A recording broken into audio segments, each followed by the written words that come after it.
Isang araw, nagmamaneho sa Cuba, aking nakita, babaeng saksakan ng ganda.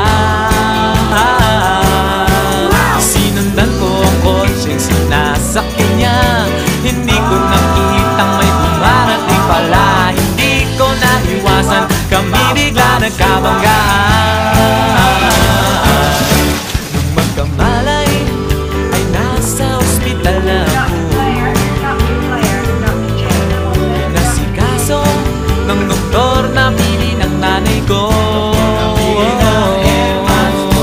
Biglang-bigla na lang ang nurse nandyan na, at para kong nakitang anghel sa ganda. Kahit nagdidiliyo, itong nasabi ko sa kanya.